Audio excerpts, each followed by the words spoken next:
relations between Malawi and Britain date back over a century when Malawi was Nyasaland. Today, independent Malawi is 60 years old, and Britain remains one of her most trusted friends.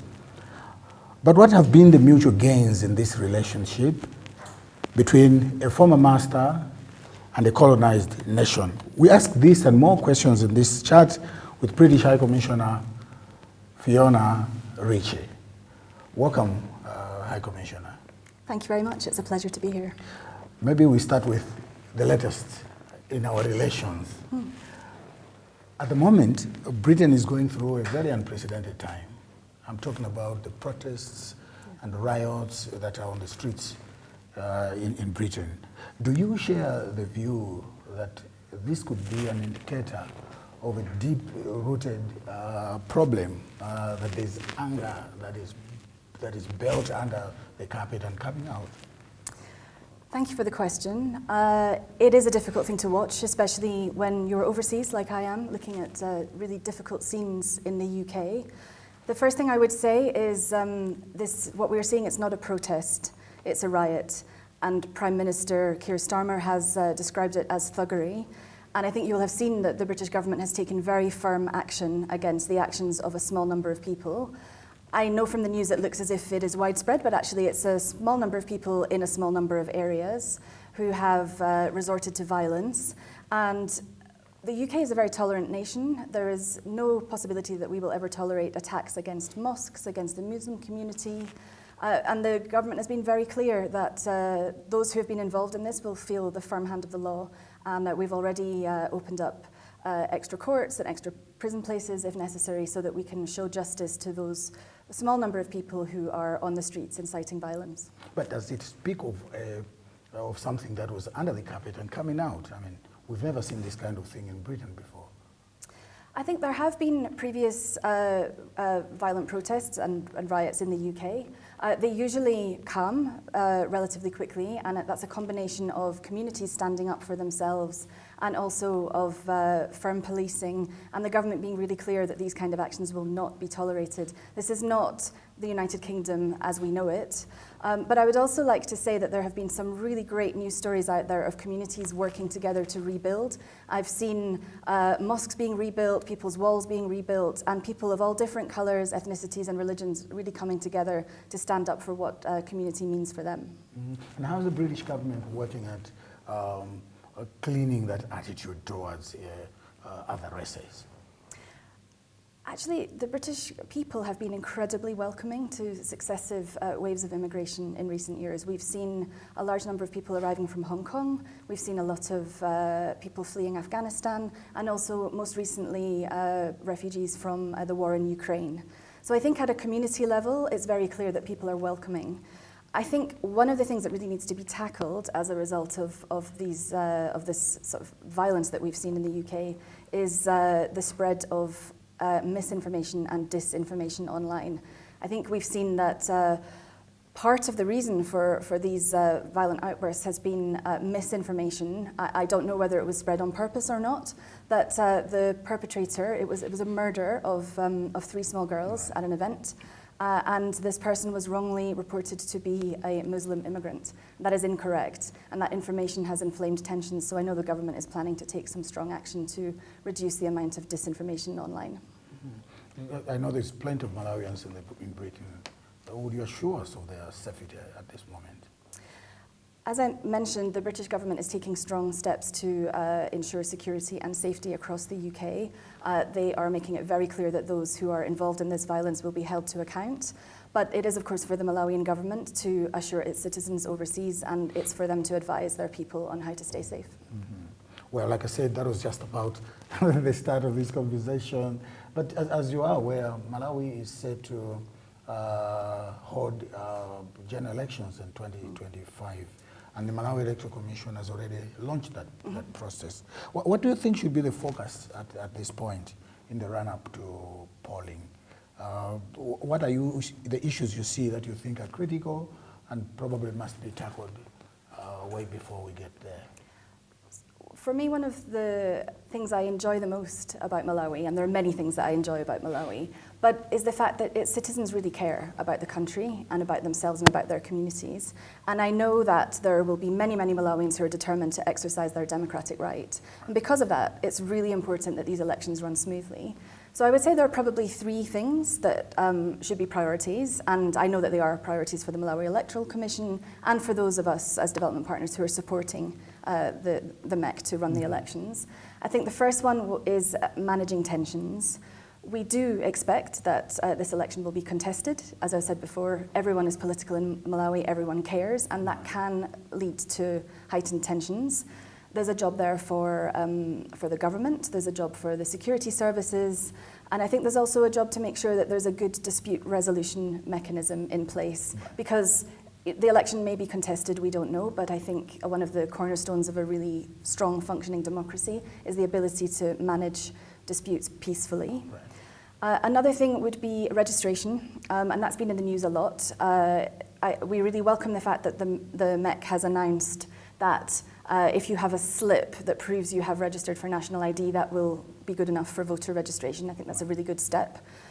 We also have been very much behind the national ID process as the UK from the start. We were one of the biggest investors in the project. And Malawi is going to be one of the first African countries to achieve SDG 16, which is about a legal national ID for all. So we're very strongly behind using this mechanism. It's very, very important that MEC and the NRB manage to carry out the rollout in time, because it is the first step in making sure that all citizens are able to vote. Do you think we have all these things in place now? I have confidence that with enough effort that it can be done. Mm-hmm. And just the final thing I would say, and it really links back to what I said before, it is actually misinformation and disinformation. We've just talked about what it has done in the UK. Malawi is, of course, no exception. And I think the media has a really key role to play in that, making sure that what is reported is factual, encouraging people to exercise their democratic rights and to vote as they're entitled to do, but also make sure that anything out there that is incorrect, either deliberately or accidentally, can be corrected so that people are using facts to make their decisions. Talk about expectation that the media are going to do what they're supposed to do. Do you think the media have the environment in Malawi to be able to do that at the moment? Actually, I think media freedom in Malawi is much better than it is in other countries that I've worked in. There's some pretty good legislation in place, and I think you can see headlines in the newspapers in Malawi that you wouldn't see in a lot of other places. I know that you're a journalist yourself, you know that there's an issue about lack of resources, and certainly legislation is not always followed in the way or implemented in the way that it could be. But I think there's a big piece of the election support, which we are also involved in through supporting MEC, which is around civic education and voter education. And there's a media component to that too, which should hopefully help with capacity. Mm-hmm. The election coming and the process leading to the polling is costed at around $187 million. Some people think this is too expensive an election for a country like Malawi. Would you agree? It is for the Malawian government to set and manage its own budget. Do you find it to be justified? It is not for a foreign government to comment on how much an election costs in another country, right. But we do find the election process to be absolutely vital, which is why the UK announced a $2.5 million contribution to the Basket Fund, which is managed by UNDP, and it supports the Malawi Electoral Commission to roll out the election. I'm asking this because there's a view on the street that given the prevailing political environment, Malawi could possibly go into a second round of polling. I think we have seen from previous elections that Malawi has a proud tradition of upholding democracy and making sure that its people are able to have their voice and have their say. I think a strong democracy is absolutely the cornerstone of a functioning society, and I think that's something that Malawi has to be proud about. And an election has to be run to make sure that it is as credible as it can be, and peaceful is the most important thing. Yeah, the second round of elections in Malawi is provided for in the Constitution. Do you think that Malawi is economically and financially ready for that kind of thing? You're always coming in. You just talked about what you're doing leading to 2025. The Malawi Electoral Commission will be preparing for all different eventualities. I think we are all very well aware that there may be a second round in Malawi, so it is getting itself ready to run the election that Malawi needs. Mm-hmm. When the courts, meted out the fresh elections order in 2020, there was a view out there that perhaps that order in itself cost the economy of this country, in that we probably were not ready for it. For sure, we were not expecting it, and that it may have affected the economy of the country. Do you think that's a possibility? I think the best way to improve the economy in Malawi is to get the conditions right for economic growth. And that is a different question. That's really about making sure that the macroeconomic stability, that's the sort of bigger picture economic stability, is there. And that will allow Malawi to grow, really. And private sector investment, the government's ATM strategy, agriculture, tobacco, mining, those are the things that will really help Malawi to grow, but making sure that it has a strong democratic foundation is the bedrock of that. Given our situation at the moment, Your Excellency, do you think that a second round of elections would affect our economy? I think that's not for me to say. I think the most important thing is that Malawi gets the election that it needs, and if there needs to be a second round, I'm asking this because when the need arises, we also come to you and ask for support. And that is why we in fact support the Malawi Electoral Commission through the Basket Fund. This election? We've provided $2.5 million to the Basket Fund. 2.5.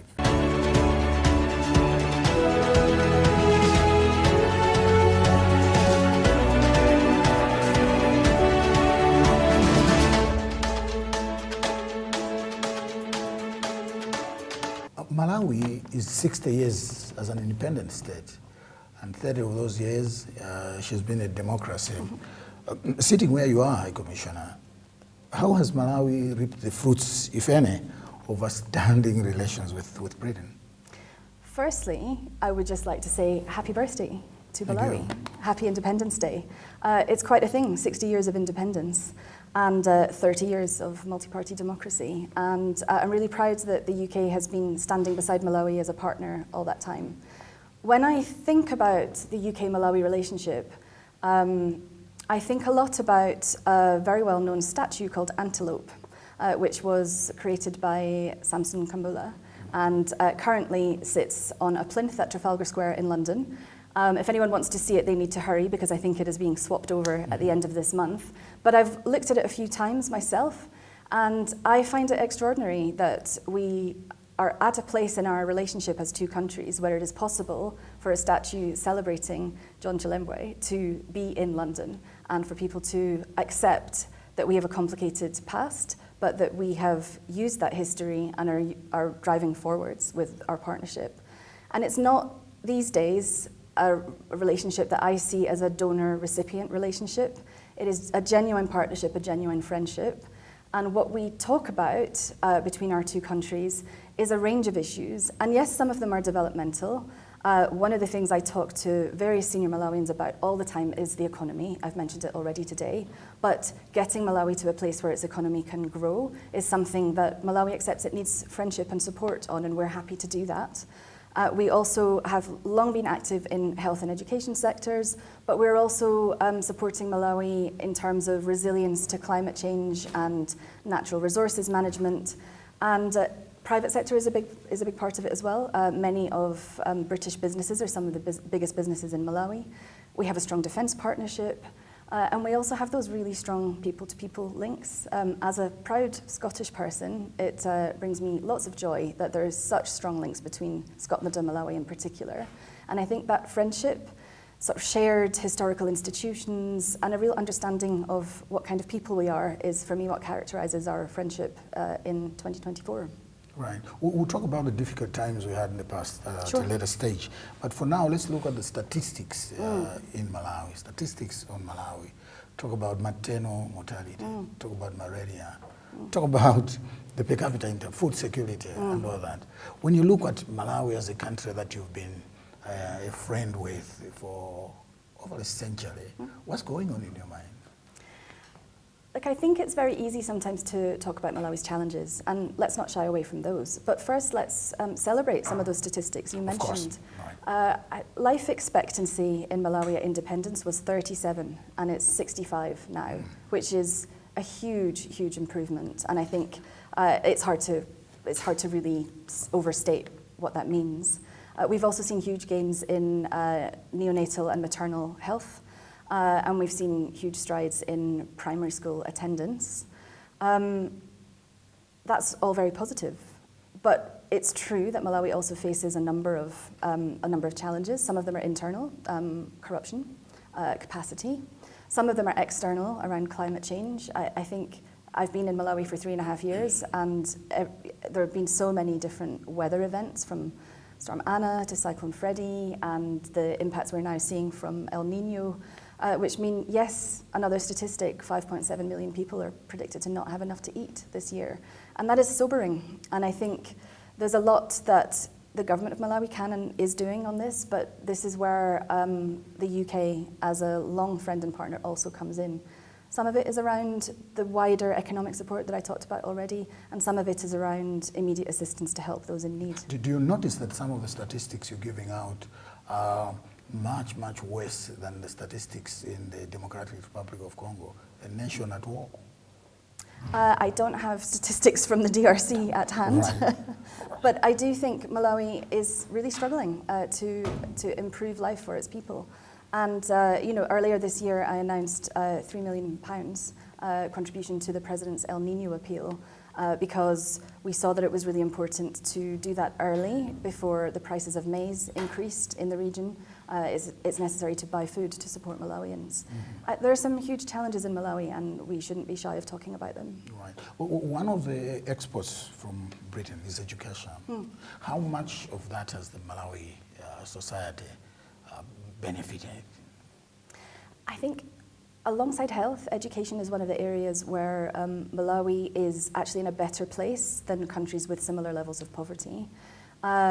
In education, we are actually really proud of our flagship program, which is to revise, along with the government of Malawi, this is something that we're doing in partnership, it's not something we're doing to Malawi, but we've revised the maths curriculum for standards 1 to 4 and made the teaching much more interactive based on most up-to-date methods of learning. And we've had a lot of exchanges between schools in the UK and schools in Malawi to make sure that we're designing a curriculum that works for teachers. And I'm really hoping that what that will do is improve numeracy for children in late primary school once they've gone through standards 1 to 4. And also, very frankly, to encourage girls to stay in school, because that's one of the biggest challenges that Malawi is facing. The number of girls who drop out of school and don't go on to become part of the workforce. Mm-hmm.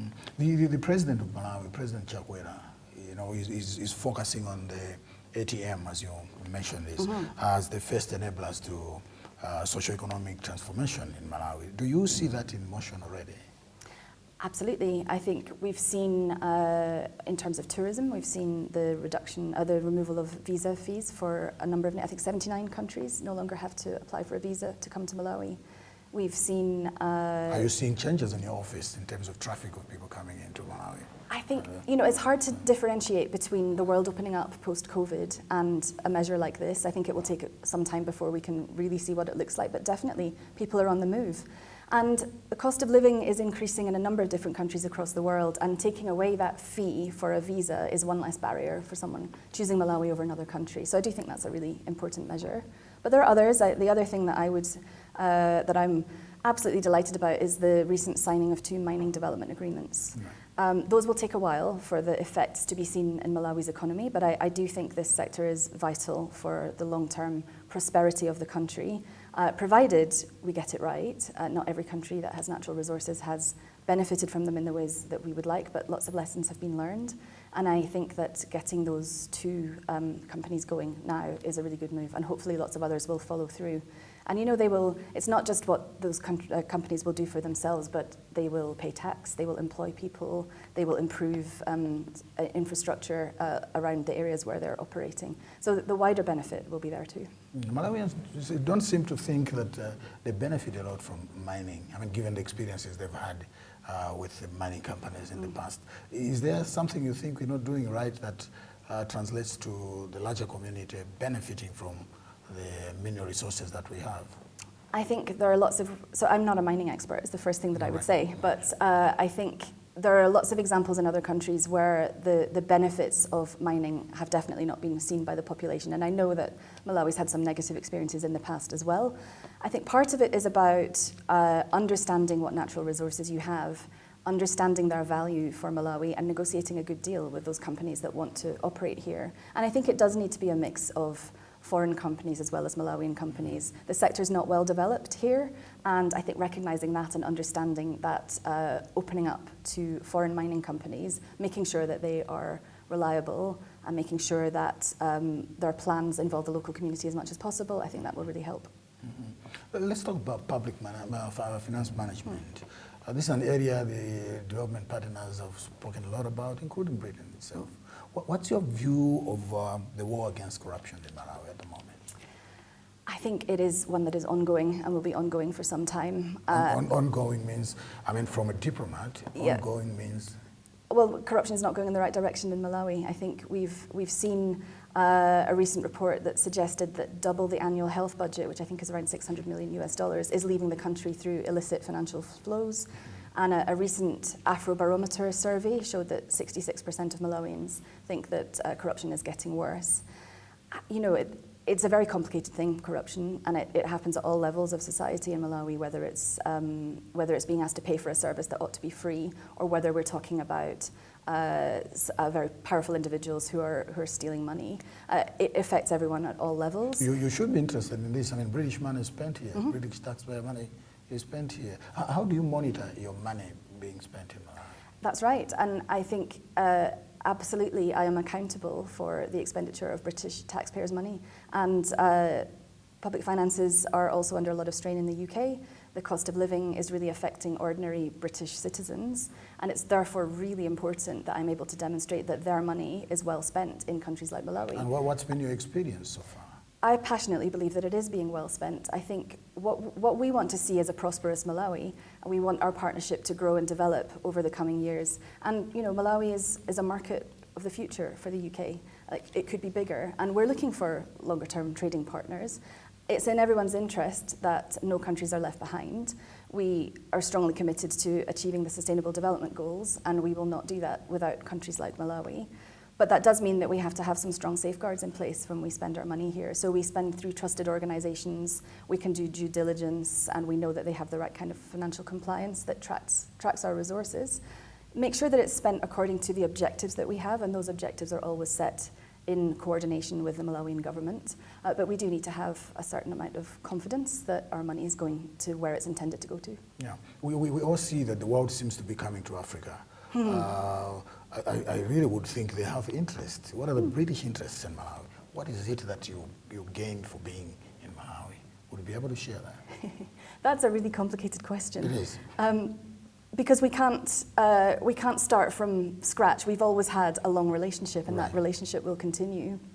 There's a lot we can learn from countries in Africa, including countries in Malawi. We have a lot of shared values.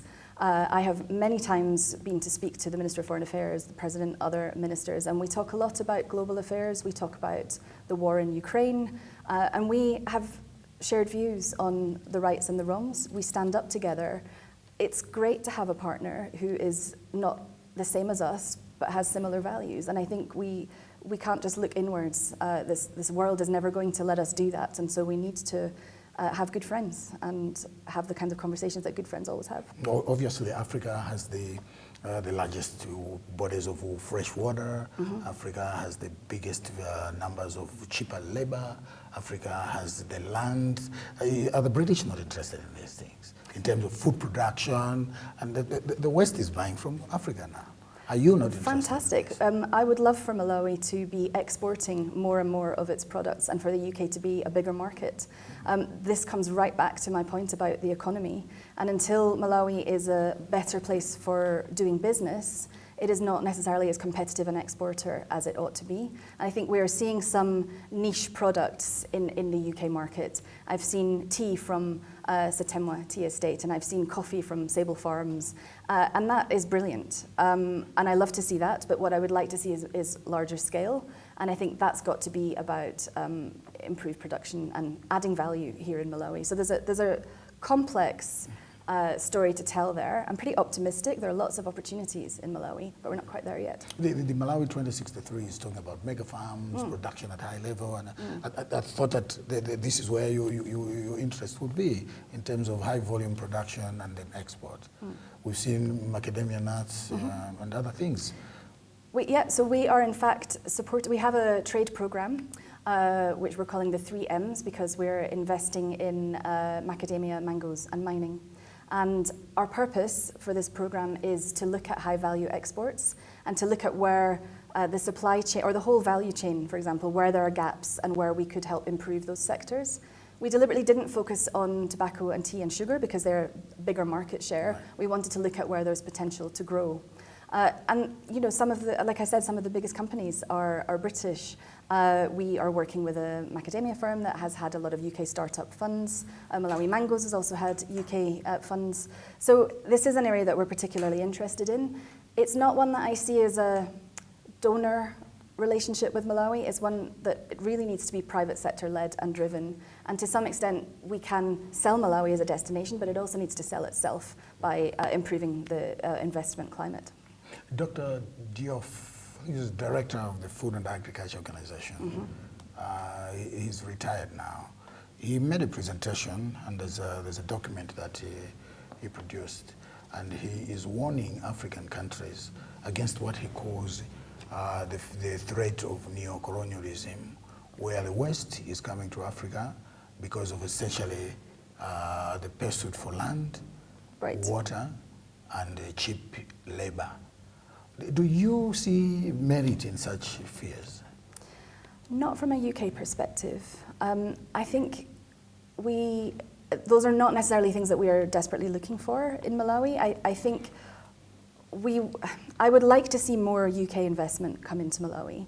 And for that to happen, we need better infrastructure, direct flights, less of a problem in terms of the exchange rate. So for example, the difference between the official rate and the parallel rate is a disincentive for exporters.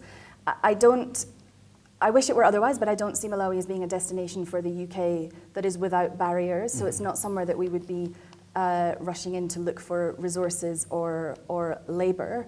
It's more, at the moment, you would see the kind of companies that have a love for Malawi, that have strategic patience, who really want to improve conditions in local communities where they might operate. And yes, to make a profit, but I think it's not large-scale businesses just yet, and I don't know whether that would ever be the case, but I don't think that this is something that Malawi needs to fear about from the UK. Right. Yeah, I'm saying this because, you see, the Malawi economy has benefited to a certain extent from production of tobacco. That's not largely consumed here. And the people who produce that tobacco seem not to have changed in any way. I mean, the poverty is still there. Yeah. Look at the programs, the social programs that development partners are having to grapple with at the moment. Yeah, and I think, to be honest, I think this is partly behind the government's own mega-farm strategy, a real recognition that we need to move away from a model where you have lots of subsistence farmers into one of larger scale agriculture. And then what that means is fair wages for people who work on those farms. That's really critical. But again, yes, it is one of, for me, a real sadness to see that Malawi has not had much by way of added value in the country. So tea and tobacco are exported in their raw form when there could be opportunities to for manufactories and for cigarette factories to bag tea.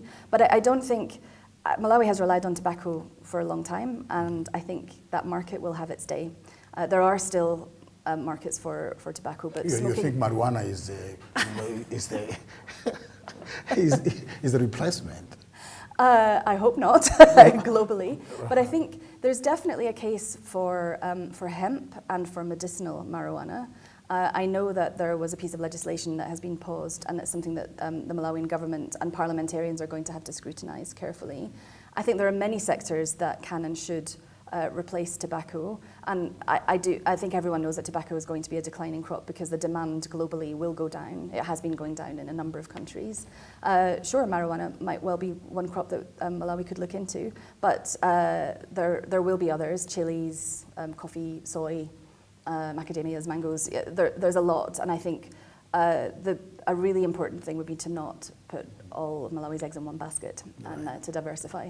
Social protection programs. Do you really see them to be the solution for high-level poverty in Malawi? Are they the answer? It looks like the development partners think that's the route to take. I think, no, they're not a long-term sustainable solution. I think none of us want to be in a world where people in Malawi don't have enough to eat and the government and development partners are having to provide that.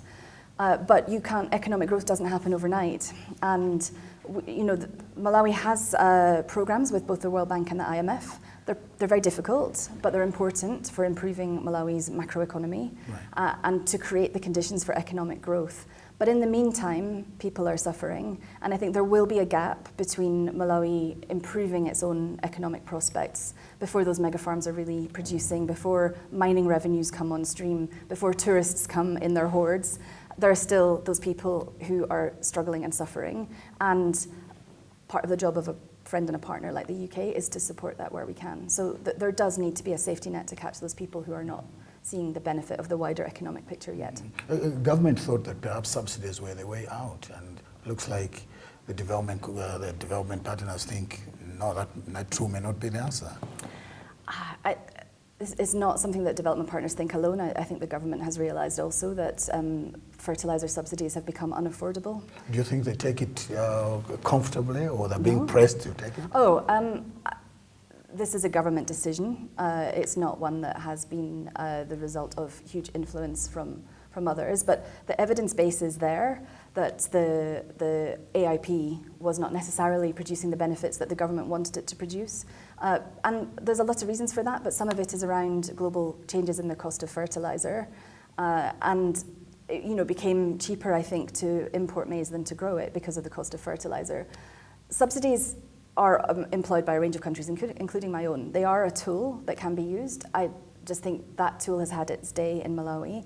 But then, back to the point about social protection, those people who are no longer receiving benefits from AIP, they do need to have some kind of assistance. So it becomes, what is the right mechanism for supporting those people? And at the moment, given Malawi's economy, subsidy is not perhaps the best way.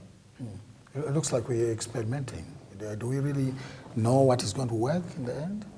In terms of subsidies? Yes, as development partners and Malawi government, are we really sure what is going to work for us?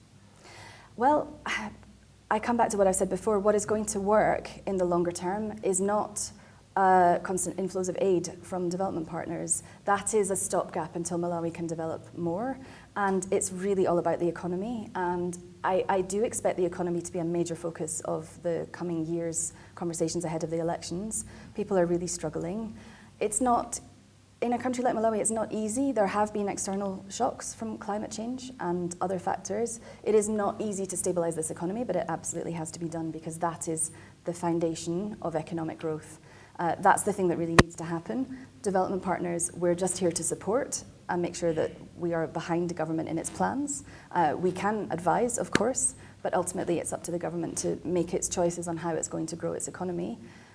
The development part of our partnership is there to support that through technical advice, assistance, buying maize if we need to, but also helping to grow the human capital through our investments in health and education and private sector. Like I mentioned before. How are you marrying your support in Malawi to our dream in Malawi 2063?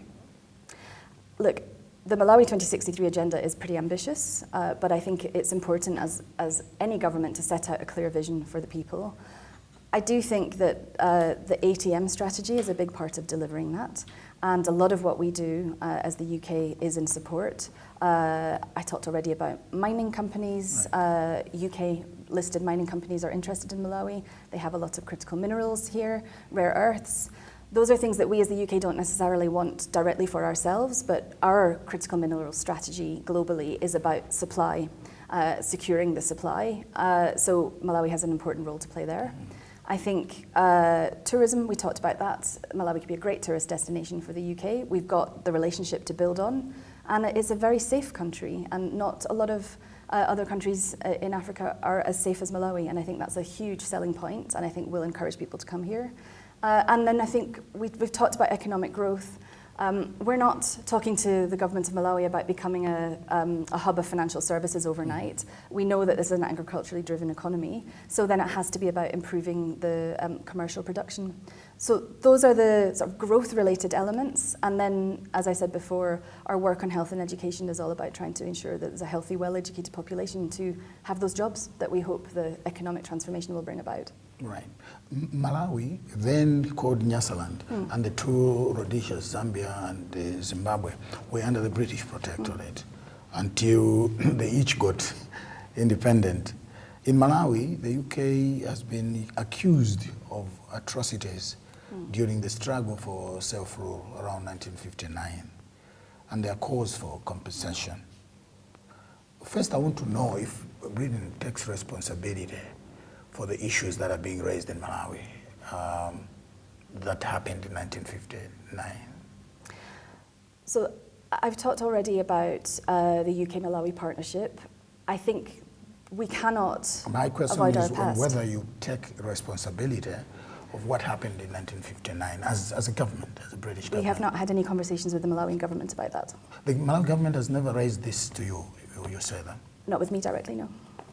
With the British government? Not Is there to my anything knowledge. in your office about the 1959 issue? These are conversations that I would be having with the Malawian government, and I have not. Okay. How would you react to a Malawian you met on the street who said they expect compensation for the British for what happened in 1959? I would have a conversation with that individual about the complex history that the UK and Malawi has, and I would talk about the way we are now a forward-looking modern partnership. How did the British government end up paying compensation in Kenya when the Mau Mau issue came up? So I'm sure you know about it. Kenya is a different country and different circumstances, and they're not comparable. Right. Okay. Would you be happy if people brought this up officially to your office? I'm always happy to have a conversation about anything to do with our relationship with Malawi. There's an armed conflict in Mozambique, just across in Cabo Delgado, over mineral resources. How concerned is the British government, especially that a Commonwealth member like Malawi, where you're sitting now, is in the geographical proximity?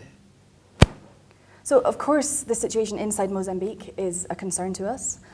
We know that the Malawian government and the Mozambican government are close friends, neighbours, and they discuss this regularly amongst themselves. And we know that as a region, many neighbouring countries are involved in conversations. I think it's definitely one to watch, but I also have a lot of faith and confidence in Malawi's own security services to make sure that the people of Malawi are safe. But Malawi is also a responsible citizen in terms of international engagement and foreign policy, and I know that the government is active in conversations about the conflict in northern Mozambique. And Malawi is a member of the Commonwealth, and you are at the helm of that organization. Are these matters ever discussed in your forums? I can't speak on behalf of the Commonwealth, which is its own organisation, but certainly the Commonwealth family talks about a number of different issues, and security is definitely one of them. And of course, we will have the Commonwealth Heads of Government meeting in Samoa in October, and I know that issues of mutual concern and mutual priorities will be discussed. I believe that climate change is one of the major focuses of that event, but certainly the Commonwealth family is a good network for countries like Malawi and Mozambique and others to have to discuss issues that concern them. Right. The majority of the fighters in the Cabo Delgado region are young people from the Horn of Africa. Obviously, to get there, they must either pass through Malawi into Mozambique or through Zambia or Zimbabwe. Are you concerned, sitting there as British High Commissioner in Malawi, that this is a possibility? I'm still of the belief that Malawi is an incredibly safe, peaceful and secure country. I have a lot of confidence in the Malawian forces, as I mentioned before, police and military and intelligence services. This is also a country that has a really good traditional authority structure, and I've spoken to a number of traditional leaders as I've gone around the country to meet people, and I know that they also understand what's happening in their villages. I think there's quite a good network of formal and informal intelligence. Personally, I think this is something that we all need to watch and be aware of, but I'm not sitting in Lilongwe really strongly concerned about Malawi's security. You talked about part of the support you give the Malawi government being in the area of security as well. How exactly are you cooperating with Malawi? So our defence engagement partnership is largely around UK training, adding some training to Malawians peacekeeping troops who are in Eastern DRC under the MONUSCO mandate. The rest of our, we also have some police training, actually. We, particularly with Police Scotland, training on gender and sexual gender-based violence, the way to handle policing in that sector. So we have a range of different programs of support, but we also have a good relationship, myself, with the IGP, Commander MDF, and the relevant ministers. So we talk a lot. Right. Well, what do you like most about Malawi in the period that you've been here? You've been around quite some time. I have. I've been in Malawi for 3.5 years, and it feels like my home now. Right. There's a lot of things I like about Malawi. It's very difficult to choose just one, so you will have to forgive me. It's the variety of different geography, I think, all of it incredibly beautiful. For a small country, you have the lake, you have mountains, you have grasslands, and I think the difference between, say, Nika and Mulanje, you wouldn't know it was the same country. So I think anyone who's thinking of doing a regional tour in Southern Africa, you don't need to just come to Malawi. You have everything that you want here. And I think the other thing I would say is the people. I have yet to meet a Malawian that I didn't find to be friendly, interested, to have something to say, and to somehow value the relationship between the UK and Malawi. It's an incredibly resilient nation of people who've been through a lot and are continuing to go through a lot, but who have managed nonetheless to remain peaceful and friendly and calm. And I think that's truly extraordinary, and I really hope that people of Malawi appreciate what they have in that regard. And I think I would be right if I say that the most disappointing thing you've seen around is when England lost in the Euro 2020. This is where I have to be really honest. I'm Scottish. You're Scottish? So of course I was devastated that England lost in the Euro 2020. But yeah, I think it was a sad time for the UK, but actually I think the England team should be really proud of where it got to. Mm-hmm. You follow sports a lot? Not really, no. I'm a tennis fan more than anything else. So actually, one of my favourite sports people, Andy Murray, who's a Scottish tennis player and Wimbledon champion, he retired at the Olympics. I may have shed a tear at that moment. Hi, Commissioner. Thank you so much for giving us this platform. Thank you. Thank you. That was Fiona Ritchie, British High Commissioner to Malawi, responding to issues pertaining to relations between Malawi and Britain. Thank you so much for being there. Goodbye.